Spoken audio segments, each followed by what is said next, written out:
बिस्मिल्लाह वल्हम्दुलिल्लाह वस्सलातु वस्सलामु अला रसूलिल्लाह व अला आलिहि व सहबिहि व मन वाला अम्मा बाद फ़अऊज़ु बिल्लाहि मिनश शैतानिर रजीम बिस्मिल्लाहिर रहमानिर रहीम व मा खलक़तुल जिन्ना वल इंसा इल्ला लियअबुदून। आज के इस अज़ीम शान महफिल में हाजिर उलमाए किराम और दीन से मोहब्बत रखने वाले मेरे इस्लामी भाइयों बहनों अजीज़ों बुज़ुर्गों, अल्लाह रब्बुल आलमीन की तारीफ़ और तौसीफ़ के बाद हमें आज इस मुख्तसर वक्त में एक चीज़ है, भाई बात बंद कीजिए, बातें करना बंद कीजिए। इस मुख्तसर वक्त में, इस माहौल में हमें एक चीज़ समझनी है जो हम पहले से समझे हुए हैं। हम नई कोई बात आपको समझाना नहीं चाहेंगे। जो बात आप रोज़ाना करते हैं, रोज़ाना समझते हैं, उसी बात को हम थोड़ा सा रिपीट करना चाहते हैं।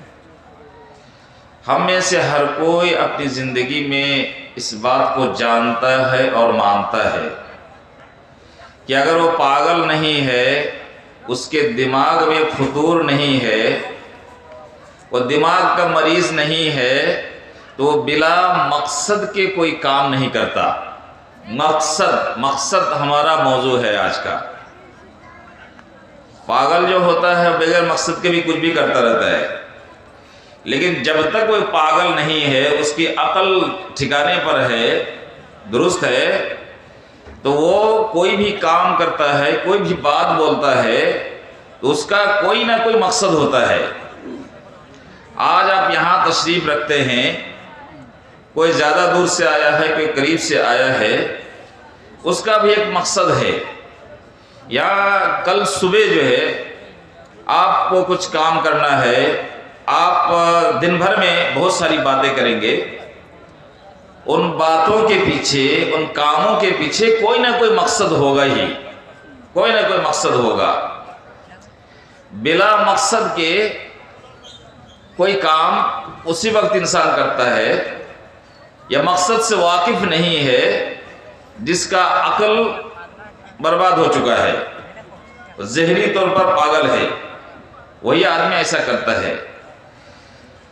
मसलन कटिहार कोई जाता है ट्रेन से, तो पागल तो नहीं है, कटिहार बिला मकसद के जा रहा है।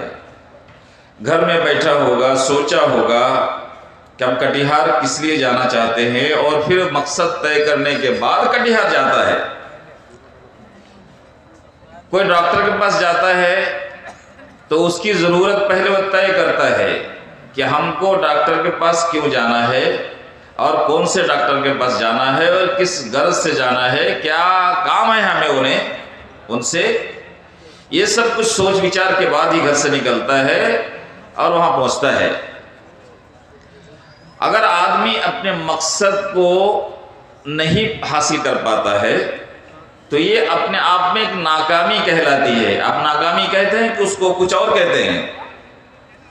आप गए डॉक्टर के पास, डॉक्टर साहब नहीं है, अमेरिका चले गए, तो ये आपके लिए अच्छा हुआ कि बुरा हुआ? बुरा हुआ। आपको लगा कि हम जो है हमारा सफ़र बेमकसद का हो गया, हमारा सफ़र कामयाब नहीं हुआ। अब पटना गए एक बड़े सर्जन के पास, आपको बहुत ही खतरनाक किस्म की कोई बीमारी थी, उसे दिखाना था, बहुत बड़के स्पेशलिस्ट हैं। वहाँ गए, पता चला अभी अभी डॉक्टर साहब निकल गए। आपको कैसा लगता है? बहुत अफसोस होता है ना, हमको अपना मकसद नहीं हासिल हुआ, पैसा भी गया, रुपया भी गया, और सफ़र में थकान और तकलीफ बर्दाश्त करना पड़ा, वो सब रायगा हो गया, बेकार हो गया, बर्बाद हो गया। मकसद अगर हासिल नहीं होता है तो इंसान को उसका एहसास होता है कि हम जो है नाकाम रहे, हम कामयाब नहीं हो सके। और अगर अपनी किसी गलत किस्म की हरकत की वजह से, किसी भी ऐसी हरकत की वजह से जो आपको नहीं करना चाहिए था, अगर इस तरह की हरकत करने की वजह से आपका मकसद आपके हाथ से फोत हो गया तो उसके लिए भी बड़ी तकलीफ होती है। लोग भी आपको बुरा भला कहते हैं कि तुम्हारा मकसद जब ये था, तुमने उस तरह की कोशिश क्यों नहीं की, उस तरह की हरकत क्यों किया। मसलन एक आदमी को पढ़ने के लिए भेजा, एक बच्चे को पढ़ने के लिए भेजा, और आपका मकसद था कि हमारा बच्चा बड़ा आलिम बने, हमारा बच्चा मास्टर बने, हमारा बच्चा जो है फला बने और फला बने, और आपने उसको अच्छी तरह से समझाया, अपना मकसद भी समझाया, उसकी ज़िंदगी का मकसद भी समझाया। फिर वो स्कूल में गया, मदरसे में गया, लेकिन ठीक से पढ़ता नहीं है, उस्ताद की बात नहीं सुनता है, जो काम उसको दिया जाता है वो करता नहीं है, वक्त पर सोता नहीं है, वक्त पर जागता नहीं है, तो उसकी इस बदअमली की वजह से इम्तिहान में फेल हो जाता है। तो आपको तकलीफ होती है कि नहीं होती है कि हमारा एक मकसद था जो हासिल नहीं हो सका, और उसकी वजह यह है कि मकसद को हासिल करने के लिए जितनी कोशिश की ज़रूरत थी उतनी कोशिश ने नहीं किया है, बल्कि उसका उल्टा ही कुछ ऐसा किया है जिसकी वजह से उसके हाथ से वो नाकामी और वो मकसद गायब हो गया। फिर जो है आप किसी आदमी को ऐसा नहीं देखेंगे कि वो कहीं जा रहा है, मसलन कटिहार जा रहा है, पूर्णिया जा रहा है या लाभा जा रहा है, ख़ास तौर से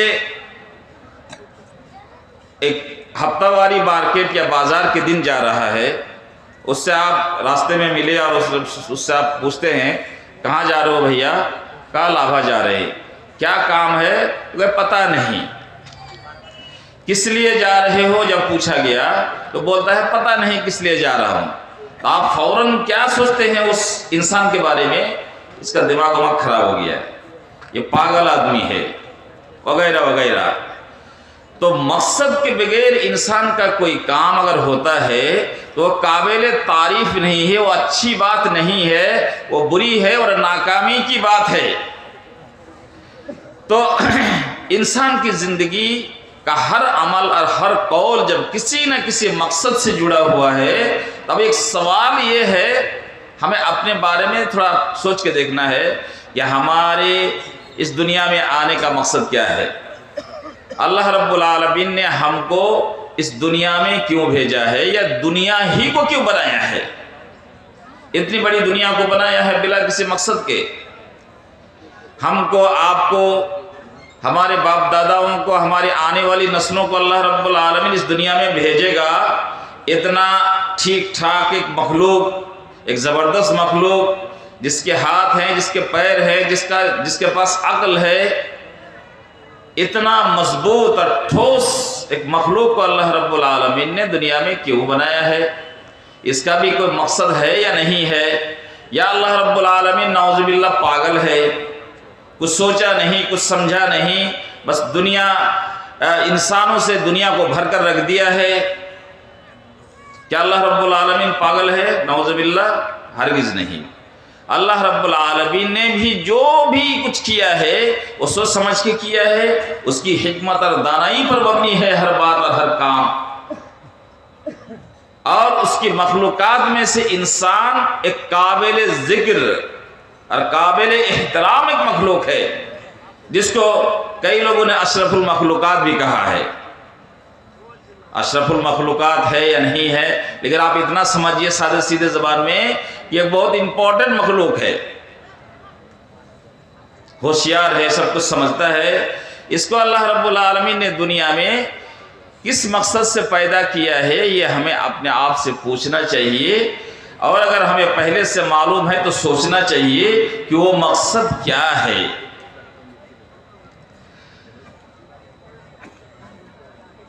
इस सवाल का जवाब तलाश करने से पहले हम आपको एक और मिसाल देना चाहेंगे, और उस मिसाल को आपको याद रखना पड़ेगा जब तक हमारी तकरीर ख़त्म नहीं हो जाएगी। एक इंसान, उसके घर में उसकी माँ बीमार है, उसकी माँ बीमार है, और वो अपने बच्चे से कहती है, बेटा ये जो है दवा थी, ये दवा ख़त्म हो गई है, तुम जाओ कटिहार जाकर मेरे लिए दवा ले आओ, क्योंकि आसपास की दुकानों में वो दवा मिलने वाली नहीं है। जल्दी जाओ, मुझे सांस की तकलीफ हो रही है, और जल्दी कटिहार से ये दवा लेकर जल्दी से वापस आना, ताकि मुझे कुछ इफाका हो सके। ठीक है, जो कुछ भी चाहिए, रुपया पैसा और प्रिस्क्रिप्शन सब सारी चीज़ें थमा दिया और कहा कि जाओ बेटा जल्दी जाओ कटिहार, और कटिहार से वापस आना जल्दी से, मुझे बहुत तकलीफ हो रही है। वो बाबूजी चले मोटरसाइकिल पर, कोई भी गाड़ी से कटिहार गए, और कटिहार जाकर सबसे बढ़िया जो मिठाई है वो खरीदा। 1 किलो अंगूर खरीदा, 1 किलो सेब खरीदा, 1 किलो किशमिश खरीदा, और क्या कहते हैं, 1 डब्बा घी खरीद लिया,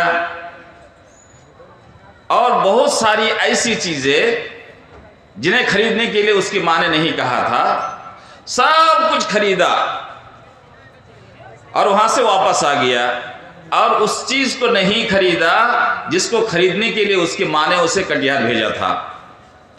दवा खरीदने के लिए भेजा था, उस मकसद से उसको कटिहार भेजा था, लेकिन सारी चीजें ऐसी वैसी सारी चीजें खरीद लिया, जो अच्छी तो है, लेकिन इस सफर में उनको खरीदने का कोई मकसद नहीं था। वो खरीद कर घर चला आया, दवा लेकर नहीं आया। अब उसकी माँ पूछती है कि बेटा दवा कहाँ है? तो बेटा कहता है कि नहीं, वो तो मैं भूल गया। क्या मिठाई क्यों लाए हो, ये क्यों लाए हो, वो क्यों लाए हो? क्या तुम्हारे खाने के लिए लाए हैं? अंगूर खाओ, सेब खाओ, अनार खाओ, तुम्हारी सेहत अच्छी होगी। ये अच्छी चीज नहीं है क्या? तुम्हारे लिए लाया। कब मैंने जिस मकसद से तुमको कटिहार भेजा था वो चीज कहाँ है, क्यों नहीं लाए? कहा कि वो भूल गया। अब ये जवाब सुनने के बाद उसकी मां को तकलीफ होगी या नहीं होगी? या ये इंसान बेवकूफ कहलाएगा या अकलमंद कहलाएगा, जिसको कटिहार भेजा था कि जल्दी से दवा लेकर आओ, वो दवा नहीं खरीदता है, दूसरी गैर जरूरी चीजों खरीद कर लेकर आता है और अपनी वालिदा के पास आकर हाजिर हो जाता है। ऐसा इंसान, ऐसे इंसानों की ऐसी ऐसी हरकतों से किसी की जान भी जा सकती है और बड़ी तकलीफ होती है। उसकी माँ जरूर उससे नाराज होगी और ये चीज अच्छी नहीं कहलाएगी। इस मिसाल को आप याद रखिए। फिर उसके बाद चलते हैं, इंसानों को अल्लाह रब्बुल आलमीन ने क्या किस मकसद से बनाया है। सूरह ज़ारियात में अल्लाह रब्बुल आलमीन ने कहा, वमा खलक़तुल जिन्ना वल इंसा इल्ला लियअबुदून, हमने जिनों को और इंसानों को नहीं पैदा किया है मगर सिर्फ इसलिए कि वो हमारी इबादत करे। तो हमको इस दुनिया में पैदा करने का जो मकसद अल्लाह रब्बुल आलमीन ने बताया वो क्या है? इबादत करने के लिए इस दुनिया में भेजा है।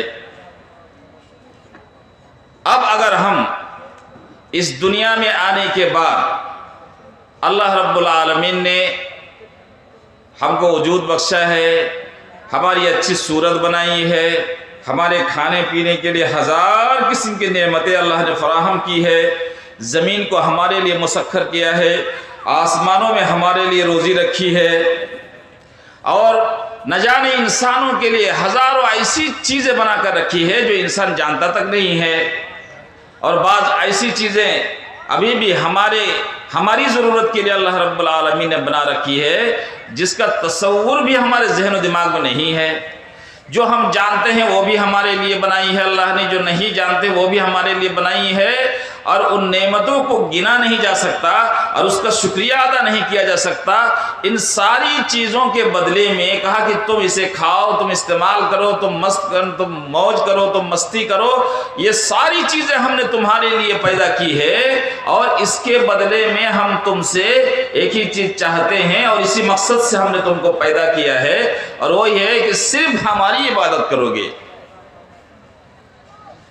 तब हम लोगों को पता चल गया कि हमारे माँ बाप, हमारे आबा अजदाद, हमारे जितने रिश्तेदार हैं, दुनिया भर में जितने लोग हैं, उन सारे लोगों को इस दुनिया में पैदा करने, लाने का, भेजने का मकसद क्या है कि अल्लाह रब्बुल आलमीन ही की सिर्फ इबादत करें, उसके साथ किसी को शरीक नहीं करेगा, उसके तरह किसी का एहतराम नहीं करेगा। सिर्फ अल्लाह की इबादत करना है। इसलिए हम सबको इस दुनिया में अल्लाह रब्बुल आलमीन ने भेजा है, पैदा किया है। अगर इस दुनिया में आने के बाद हमने अपना मकसद नहीं समझा, हमने अपना मकसद नहीं जाना, नहीं समझा और उसके मुताबिक अमल नहीं किया, तो हम भी उसी पागल और नालायक औलाद की तरह होंगे जिसको कटिहार भेजा था कि दवा लेकर आओ, दवा नहीं लाता, अनार लेकर आता है, कहता है कि मैं भूल गया था। हम सब जिस दुनिया में आते हैं और खो जाते हैं। हमारे पास गाड़ियां होती हैं, हमारे पास दौलत होती है, हमारे पास ज़मीन जायदाद होती है और हम में से बहुत सारे लोग नौकरी करते हैं, बहुत सारे लोग बिजनेस करते हैं और अपने आप में खुश भी होते हैं और अपने आप को कामयाब भी समझते हैं और बड़ी अच्छी अच्छी चीज़ें हम करते हैं, बड़ी अच्छी अच्छी बातें भी हम करते हैं। अगर करते कुछ नहीं है तो वही जिसके लिए हमको पैदा किया गया था इबादत नहीं करते। क्या ऐसा नहीं होता भैया? क्या ऐसा नहीं होता है कि हम हर चीज़ करें उससे उसी पागल की तरह? जो कटिहार जिसको भेजा गया था दवा खरीदने के लिए, वो दवा नहीं खरीदता है, अनार खरीदता है, सेब खरीदता है, अंगूर खरीदता है और पूरा बैग भर के जो है घर ले आता है और वही चीज़ नहीं लाता है जिसको लाने के लिए उसे भेजा गया था। हम दुनिया में बुरी चीज़ों को तो छोड़ दीजिए, हम बहुत अच्छी अच्छी चीज़ें करते हैं, बहुत अच्छी अच्छी बातें करते हैं। मास्टर साहब हैं, हेड मास्टर साहब हैं, हेड मौलाना साहब हैं, नेता है, एमएलए हैं, एमपी हैं, बहुत अच्छी अच्छी चीज़ें जो हमारी ज़िंदगी में आती है और हम अपने आप को कामयाब समझते हैं। लेकिन अल्लाह रब्बुल आलमीन ने क्या झूठ बोला है? अल्लाह रब्बुल आलमीन ने क्या ऐसी फालतू कह दिया है कि हमने तुमको दुनिया में सिर्फ इसलिए भेजा है कि तुम हमारी इबादत करोगे? क्या हमें ये मकसद, अपनी ज़िंदगी का ये मकसद हमको याद है और उस मकसद के मुताबिक हम अमल कर रहे हैं? हमको इबादत करना है तो इबादत क्या चीज़ होती है, क्या हम उसे जानते भी हैं? इबादत कैसे करनी है, क्या हम उसे जानते हैं? वगैरह वगैरह। तो जब हमारी ज़िंदगी का ये मकसद है तब आप एक बात और समझ लीजिए, इस मकसद के साथ और हमारी ज़िंदगी की दूसरी ज़रूरियात का आपस में क्या तालमेल है। मतलब ये है अल्लाह रब्बुल आलमीन के कहने का कि तुम हमारी इबादत करो और हमारी नेमतों से सरफराज हो, हमारी नेमतों से इस्तिफादा करो और भरपूर फ़ायदा उठाओ। तुम मास्टर भी बनो, तुम डॉक्टर भी बनो, डॉक्टर की ज़रूरत है, इंजीनियर की ज़रूरत है। तुम बड़े बिजनेसमैन बनो, इसकी भी बड़ी ज़रूरत है। तुम एयर पायलट बनो, इसकी भी बड़ी ज़रूरत है। तुम नेता बनो, इसकी भी ज़रूरत है। तुम बड़े क्या कहते हैं, बड़े पैमाने का बिजनेसमैन बनो, ये भी अच्छी बात है। तुम आईपीएस ऑफिसर बनो, तुम पुलिस दारोगा बन जाओ, तुम एसपी डीएसपी बन जाओ, इन सारी चीज़ों की ज़रूरत है, ये अच्छी चीज़ है। लेकिन इन सारी चीज़ों के साथ तुम एक अच्छे आबिद, इबादत करने वाले भी बनो। तुम्हारे लिस्ट में, तुम्हारे मेनू में जहां दूसरी कामयाब चीज़ों की जो है लिस्ट हो, उसी के साथ साथ अगर तुम एसपी हो, डीएसपी हो, तो उसी के साथ साथ तुम एक आबिद और जाहिद भी हो। तुम्हारी ज़िंदगी में इबादत का रंग हो और तुम इबादत से अपना रिश्ता नाता जोड़े हुए हो। ये मतलब है अल्लाह रब्बुल आलमीन के कहने का। ये नहीं कहा कि जाकर मस्जिद में बैठे रहो, मदरसे में बैठे रहो, इसकी ज़रूरत नहीं है।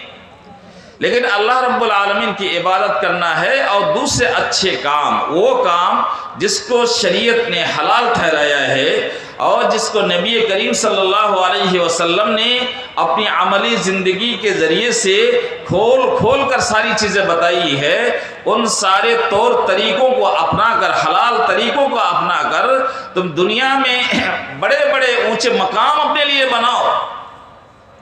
लेकिन ये कभी मत भूलना कि तुम एक आबिद हो, तुम्हारा कोई माबूद है, तुम्हें अल्लाह रब्बुल आलमीन की इबादत और बंदगी करनी है। एक मिनट के लिए भी, एक सेकंड के लिए भी अगर हमारे ज़हन और दिमाग से अल्लाह रब्बुल आलमीन की इबादत का तस्वुर हट जाता है तो शैतान को मौका मिलता है और हमें खींचते खींचते खींचते खींचते बहुत दूर किसी गुमराही के गड्ढे में ले जाकर फेंक देता है। आज कुरान और हदीस की महफिल और उलमाए किराम की जो है गुजारिशात और उलमाए किराम की तरफ से इतना कुछ समझाया जाता है, उसके बावजूद हमारे दिल उन बातों को कबूल नहीं करती, हमारे दिल उन बातों को कबूल करने के लिए तैयार नहीं होते। इसकी वजह यह है कि हमारे दिल में शैतान ने अपना अड्डा जमा लिया है। हमारे दिल में अल्लाह रब्बुल आलमीन के तई मोहब्बत, उसके साथ रिश्ता, उसके साथ ताल्लुकात और उसकी इबादत से हमारा दिल अगर मुनव्वर होता, उसकी इबादत की रोशनी अगर हमारे दिलों में जल रही होती तो इस तरह से हम बिखरे हुए नज़र नहीं आते और इस तरह से ये हरकतें जो हमने की है, हम करते हैं रोज़ाना, ये हरकतें जो शैतानी हरकतें हैं वो हमसे सरजद नहीं होती। लेकिन उसकी वजह यह है कि हमारे दिलो दिमाग से इबादत का तस्वुर, जिस वजह से अल्लाह रब्बुल आलमीन ने हमें इस दुनिया में भेजा है, पैदा किया है, वही हमारे जहन और दिमाग से आउट है। अगर कोई आदमी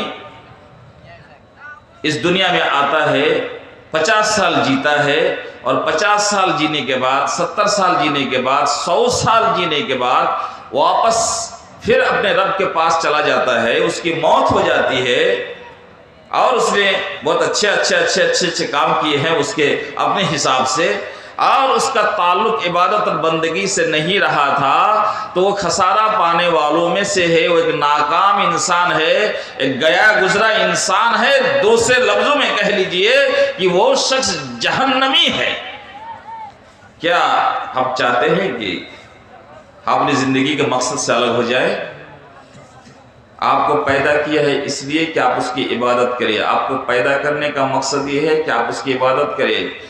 आपको इस दुनिया में भेजे जाने का मकसद खाना पीना और अपनी जो है हुकूमत कायम करना और ज़मीन जायदाद बढ़ाना और आला औलाद और ख़ानदान की बढ़ोतरी करना, अपनी कुव्वत का मुजाहरा करना, इन सारी चीज़ों के लिए आपको इस दुनिया में नहीं भेजा गया है। ये सारी चीज़ें अच्छी है अगर आपको हलाल तौर तरीके से इस्लामी निज़ाम के तहत मिला है और आपने उस सिलसिले में मेहनत की है, आपकी किस्मत में ये सारी चीज़ें थी तो अच्छी बात है। लेकिन आप अच्छे इंसान कब होंगे, आप अच्छे मुसलमान कब होंगे? जब आप अपने मकसद को जानते हैं और उसे आपने उसे याद रखा है और उसी के मुताबिक आपसे जितना भी हो सकता है आप अपनी ज़िंदगी के लम्हात इबादत और बंदगी में गुजारते हैं। इबादत और बंदगी में गुजारने का मतलब ये है, भाई बड़े बड़े उलमाए किराम थे और बड़े बड़े उलमाए किराम आएंगे। इबादत करना है तो ये जानना है कि इबादत कहते किसे है। हम उसी वक्त इबादत कर सकेंगे अल्लाह रब्बुल आलमीन की और अपने मकसद को हासिल कर सकेंगे और अल्लाह रब्बुल आलमीन जो हमसे चाहता है उसकी मर्जी के मुताबिक हम वो कर सकेंगे और अल्लाह की खुशनुदी हासिल कर सकेंगे। तभी मुमकिन है जब हम इबादात और इबादात से मुताल्लिक यानी इस्लाम और इस्लामी उसूल और ज़वाबित यानी छोटे लफ्ज़ों में दीनी तालीम से अपने आप को आरास्ता पैरास्ता करेंगे। अब कुरान और हदीस के बगैर इबादत नहीं जान सकते, इबादत किसे कहते हैं। इसलिए ज़रूरत है कि आप खुद भी मास्टर हैं, डॉक्टर हैं, इंजीनियर हैं या होना चाहते हैं, हो ये अच्छी बात है, लेकिन आप इबादत के तौर तरीके या दीनी तालीम को किसी न किसी तरह से हासिल कीजिए। अगर आपकी उम्र हो चुकी है तो आपके घर में जो औलाद है, जो बच्चे पल रहे हैं, बढ़ रहे हैं, उन बच्चों को ये हक ज़रूर दीजिए और इसका इंतज़ाम कीजिए कि वो बच्चे बड़े होकर किसी भी मैदान में काम करता हो, उसको इबादत का सलीका आता है, इबादत के सिलसिले में उसके पास इल्म है, यानी दीनी तालीम से वो आरास्ता पैरास्ता है, वो भटकेगा नहीं, उसको शैतान बिगाड़ नहीं सकता, शैतान उसे गुमराह नहीं कर सकता। इसलिए खुद को भी और अपने बाल बच्चों की भी बड़े सोच समझकर तालीम दिलाना है। और ये इदारा, इन जैसे इदारे जहाँ भी हैं, या आपका इलाका है और इस इलाके में कोई अच्छा स्कूल नहीं है, कोई अच्छा मदरसा नहीं है, ऐसी हालात में अगर एक ये मदरसा आपके लिए बनाया गया है और कुछ लोग मेहनत कर रहे हैं, कोशिश कर रहे हैं, तो आपकी उसी ज़रूरत को पूरी कर सकेगा जो तालीम और जो बने अदब और तहजीब आपको इबादत का शऊर और इबादत का तौर तरीका सिखलाएगा। भाई इबादत प्राइमरी स्कूल में तो जाकर आप नहीं सीख सकते, प्राइमरी हाई स्कूल में जाकर तो नहीं सीख सकते, किसी सरकारी इदारे में जाकर आपको इबादत और बंदगी नहीं सीख सकते। इबादत और बंदगी आपको वक्त निकालना पड़ेगा, आपके बच्चों के लिए वो माहौल तैयार करके देना पड़ेगा, आपके बच्चों के लिए भी वक्त फराहम करना पड़ेगा। जिन अवकात में आप और आपके बच्चे दीनी तालीम और इबादत का तौर तरीका सीखेंगे, तभी तो अच्छी तरह से इबादत और बंदगी कर सकेंगे।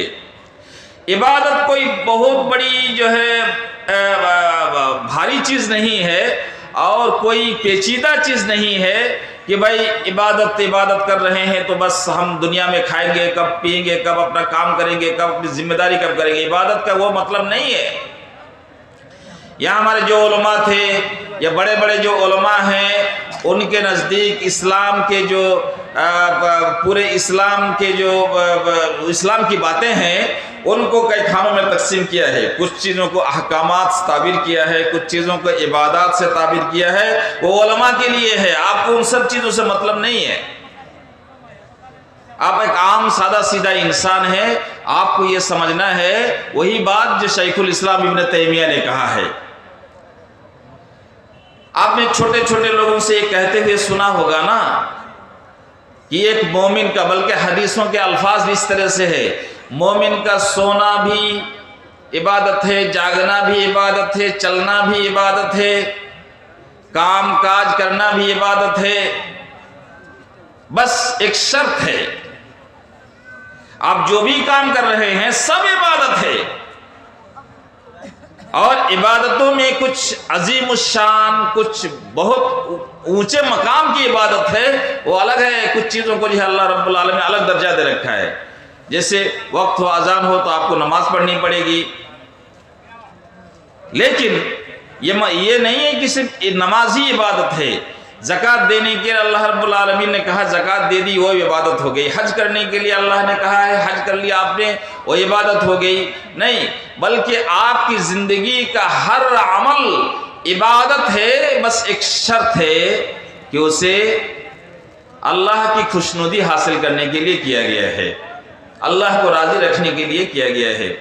एक हदीस में आता है साद इब्न अबी वक्कास की कि इन्नका लन तुनफिका नफक़तन तबतगी बिहा वजहल्लाह, तुमने छोटा सा भी कोई सदका किया हो और उसका मकसद ये है कि अल्लाह रब्बुल आलमीन उससे खुश हो जाए, तो भी एक इबादत है। हत्तल लुक़मतल्लती तजअल फी इमरातिक, यहाँ तक कि वो छोटा सा लुकमा, एक छोटा सा बिस्किट, एक चॉकलेट जो बाजार से खरीद कर ले आया और अपनी बीवी को, सब लोग खिलाते हैं, लेकिन सब लोगों को नेकी नहीं मिलेगी। सिर्फ खिलाने से नेकी नहीं मिल जाती है। एक चॉकलेट, एक बिस्किट, एक छोटा सा कोई तोहफा आपने लिया और अपनी बीवी को दिया, और वह देते देते ये सोचा कि अल्लाह रब्बुल आलमीन ने मुझे इस्लाम सिखाया है, मुझे बीवी के हुकूक बताए हैं और बीवी के साथ हुस्ने सलूक करने के लिए कहा है, तो मैं हुस्ने सलूक के तौर पर ये तोहफा अपनी बीवी को देता हूँ, उसके मुंह में ये छोटा सा लुकमा उठा कर देता हूँ, अल्लाह रब्बुल आलमीन तो इस अमल की वजह से तो मुझसे खुश हो जा। तो अल्लाह रब्बुल आलमीन उसे उसी तरह से क्या कहते हैं कबूल फरमाएगा और अल्लाह रब्बुल आलमीन उसकी वजह से उसको अजर से नवाजेगा। और वो भी एक तरह की इबादत है। सोना जगना कैसे इबादत हो जाती है? अगर आप सोते सोते ये सोचते हैं कि अल्लाह रब्बुल आलमीन तूने नेमत दी है, तूने जिस्म दी है और तूने मुझे अच्छी सेहत दी है और नींद की वजह से मेरा दिमाग जो है ठंडा होगा, मुझे आराम होगा, दोबारा चुस्ती और मुझे कुव्वत हासिल होगी और मैं जल्दी से उठ सकूँगा और फजर की नमाज़ पढ़ सकूँगा, या अल्लाह तेरी मेहरबानी है तो मुझे अच्छी नींद से नवाज दे। कितनी अच्छी बात है। और लोग जो है भैंस की तरह, बैल की तरह सो जाते हैं, ना अल्लाह सोचा, ना कुछ सोचा, ना अपना सोचा, ना आखिरत का सोचा, कुछ भी नहीं सोचा। ऐसी नींद 1000 साल की नींद भी कुछ काम की नहीं है।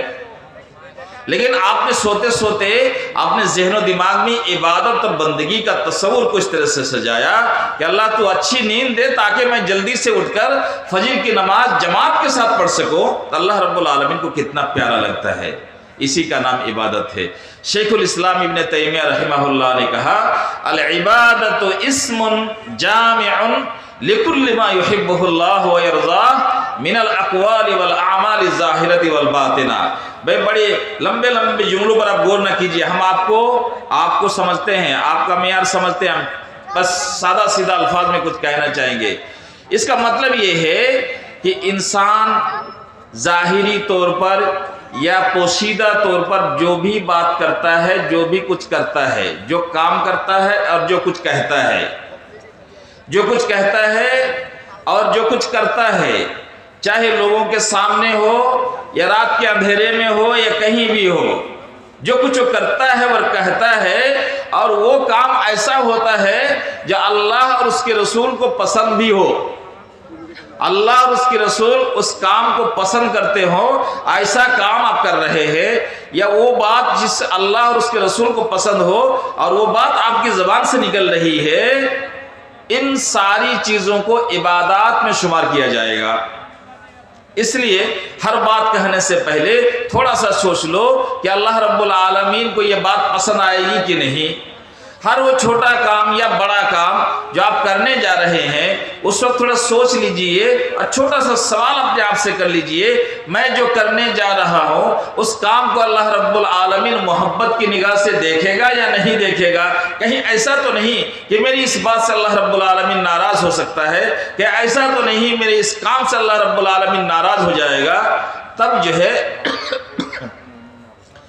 अगर आपको लगता है कि ये काम आपके इल्म के मुताबिक लगता है कि हमारी ये बात, हमारा ये काम ऐसा है, ये सुन्नत के मुताबिक है, कुरान में है, हदीस में है, और आपको यकीन है इस काम को अल्लाह रब्बुल आलमीन पसंद फरमाएगा और मोहब्बत की निगाह से देखेगा, तो ज़रूर आप उस काम को कीजिए और उस बात को कहिए, क्योंकि वो आपके लिए इबादत है। इबादत कोई भारी मुश्किल सी कोई चीज़ नहीं है, बड़े बड़े पहाड़ का नाम इबादत नहीं, घबराइए नहीं। बस आप अपना दिल जो है, अपना रिश्ता नाता अल्लाह रब्बुल आलमीन के साथ जोड़ लीजिए। अभी शेख इनामुल हक मदनी साहब तकरीर में कह रहे थे कि जो है मुस्लिम, रजुलुन मुस्लिम, मुसलमान उसे कहते हैं जिसके नाक में नकील पहना दी गई है, जिस ऊँट के नाक में नकील पहना दी गई हो और उसकी नकील जो है उसका लगाम मालिक के हाथ में हो, वो जिस तरह से इशारा करता है उतना ही चलता है, जहाँ बैठने के लिए कहता है वहीं बैठ जाता है, यानी वो किसी के कंट्रोल में है। तो इंसान उसी वक्त मुसलमान कहलाता है, अच्छा मुस्लिम कहलाता है, जब वो अपने नाक में अल्लाह रब्बुल आलमीन की इताअत की नकील पहन लेता है। यानी ये कहता है कि मैंने अपनी ज़िंदगी का हर काम, अपनी ज़िंदगी को अल्लाह रब्बुल आलमीन के हवाले कर दिया है। अब अल्लाह रब्बुल आलमीन जैसे मुझे चलने के लिए इजाज़त देगा वैसे ही मैं चलूँगा, अल्लाह की मर्ज़ी के मुताबिक और रसूल के बताए हुए तौर तरीके के मुताबिक मेरी ज़िंदगी चलेगी। जहाँ अल्लाह रब्बुल आलमीन जहाँ पर जाने से मना फरमाएगा हम वहाँ नहीं जाएंगे, जिस काम को करने के लिए कहेगा या उसका हुक्म करेगा हम उसी काम को अंजाम देंगे। यानी पूरे तौर पर मेरी कोई मर्जी वहाँ नहीं रहेगी, अल्लाह की मर्जी रहेगी, शरीयत की मर्जी रहेगी, रसूल का बताया हुआ तरीका रहेगा और उसी तरीके के मुताबिक मेरी ज़िंदगी का हर काम अंजाम पाएगा। अगर ऐसा आपने सोच लिया है और उस तरह से अपनी ज़िंदगी को संवार लिया है, सजा लिया है और उस पर थोड़ी मेहनत करके उस पर कंट्रोल कर लिया है, तो आप बहुत अच्छे एक मुसलमान हैं। और आपको इस दुनिया में पैदा करने का जो मकसद है, उस मकसद पर आप पूरे उतरेंगे, खरे उतरेंगे। अल्लाह रब्बुल आलमीन आपसे राजी होगा, खुश होगा और आपको खुशहाली अता करेगा इस दुनिया में भी और आखिरत में भी। आखिरत में तो बड़ी नेमतों वाली जगह जन्नत है, जिसे अल्लाह रब्बुल आलमीन हम सबको नवाजेगा अगर हम अपने मकसद से जुड़े रहें।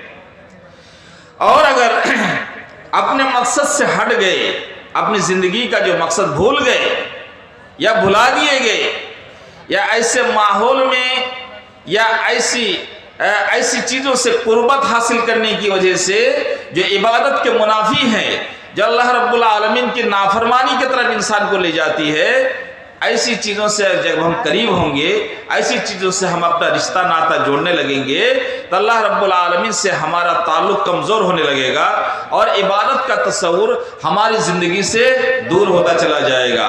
ये उसी वक्त इंसान सोचेगा अच्छी तरह से जब उसकी ज़िंदगी में दूसरी तालीम के साथ साथ, दुनियावी तालीम के साथ साथ दीनी तालीम, अल्लाह के बारे में तालीम, रसूल के बारे में तालीम, अल्लाह किन चीज़ों को पसंद करता है उसके बारे में तालीम, अल्लाह रब्बुल आलमीन को किन किन चीज़ों से नाराज़गी होती है उन सारी चीज़ों को जानने का नाम या जानने की तालीम जहाँ हो, ऐसी जगह पर ही आपके बच्चों को रखना है और पढ़ाना है।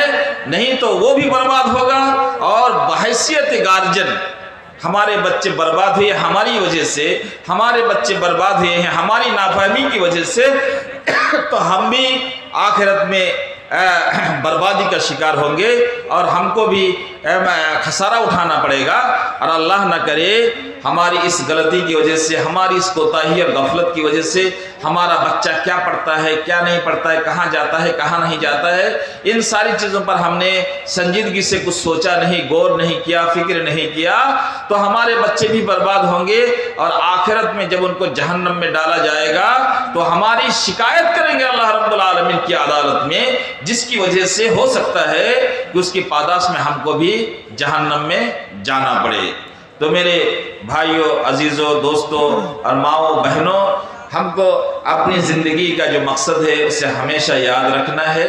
और फिर मैं एक बार दोहरा दूँ, हमारी इस दुनिया में आने का मकसद ये है, हमको पैदा करने का मकसद ये अल्लाह रब्बुल आलमीन ने बताया है कि हमने तुम सबको सिर्फ इसलिए पैदा किया है ताकि तुम हमारी इबादत करो।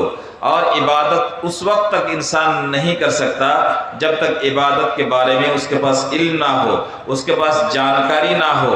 और ऐसी जानकारी के लिए हमें ऐसे इदारे, ऐसे स्कूल, ऐसे मदरसे बनाने की ज़रूरत पड़ती है जहाँ हमारे बच्चे दीन के साथ साथ, दुनिया के साथ साथ दीन की तालीम भी हासिल कर सके, ताकि उसके खाने पीने, चलने फिरने के लिए भी एक अच्छा मैदान तैयार हो सके और अपनी ज़िंदगी का जो मकसद है उसे पाने के लिए, उसे हासिल करने के लिए भी उसको अच्छा एक मौका मिले और उस मौके से फ़ायदा उठाकर अपने आप को एक अच्छा मुसलमान बनाए और अपनी शख्सियत को अच्छी तरह से निखारे और कुल मिलाकर वो इस दुनिया में भी कामयाब एक इंसान बन सके और आखिरत में भी एक अच्छा और कामयाब इंसान बन सके। और इस बात की कोशिश हम सबको करनी चाहिए कि कहीं हमारी गफलत की वजह से हमारे बच्चे बर्बाद ना हो जाए। ये बड़ा अच्छा मौका है और बड़ी अच्छी बात है कि इस देहाती इलाके में जहाँ मवासलात और जहाँ के ताल्लुकात और जहाँ कम्युनिकेशंस की जो है बड़ी परेशानी होती है और यहाँ हुकूमत की तरफ से ऐसी खातिर खा इंतज़ामात भी नहीं होते हैं जिससे हमारे बच्चे पढ़ लिख कर जो है अच्छे इंसान बन सके।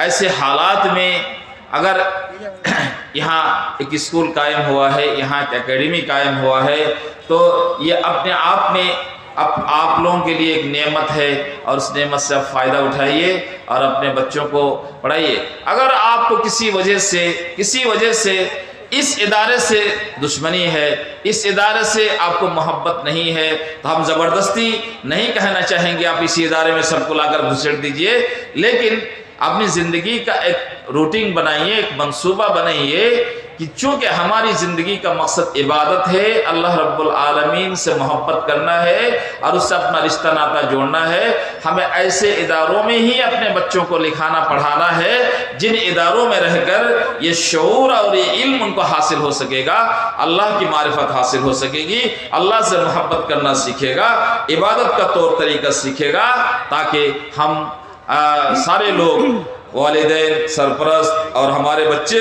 सारे लोग शैतान के सारे हथकंडों से बच जाएं और जलालत और गुमराही से बचे, अपने आप की और अपने अहल आयाल की हिफाजत कर सके। अल्लाह रब्बुल आलमीन ने कहा, या अय्युहल्लज़ीना आमनू कू अनफुसकुम व अहलीकुम नारा, ए ईमान वालो, तुम अपने आप को जहन्नम की आग से बचाओ और तुम्हारे जो बाल बच्चे हैं, तुम्हारे अहल आयाल हैं, उन्हें भी जहन्नम की आग से बचाओ। मेरे दोस्तों, जहन्नम की आग से बचना मुश्किल काम है और एक आपसे मेहनत और जद्दोजहद चाहता है।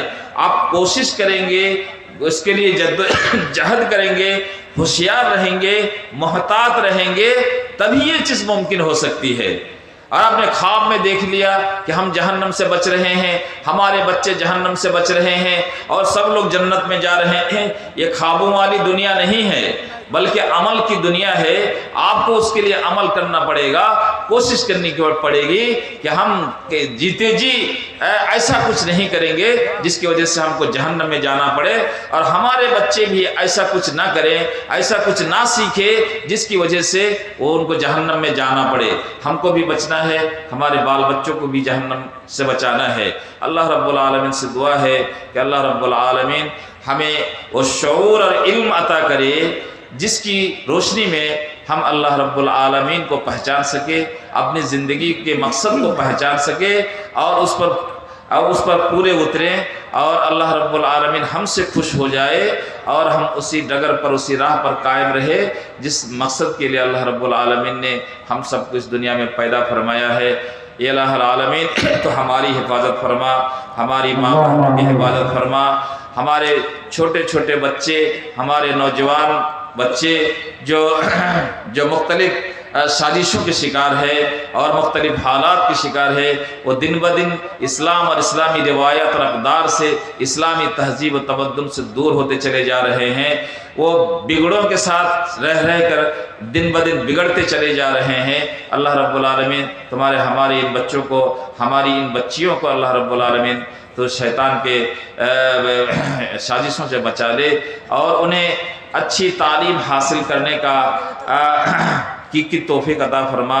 उनके वालिदैन को अल्लाह तो ये फ़हम दे, ये समझ अता फरमा कि उनके बच्चों के लिए उनको किस तालीम का इंतखाब करना चाहिए और किस तालीम से उन्हें गुरेज करना चाहिए, कैसे तालीमी इदारों से उनको रिश्ता नाता जोड़ कर रखना चाहिए और कैसे तालीमी इदारों से उनको अलग थलग रहना चाहिए। अल्लाह तो सबको उसकी समझ अता फरमा, हम सब की हिफाजत फरमा और हमारी छोटी बड़ी गलतियों और लफ्ज़ों से अल्लाह रब्बुल आलमीन तो दरकिनार फरमा और हमें हर उस अमल की तौफीक अता फरमा जिससे तो राज़ी हो जाए, तो खुश हो जाए।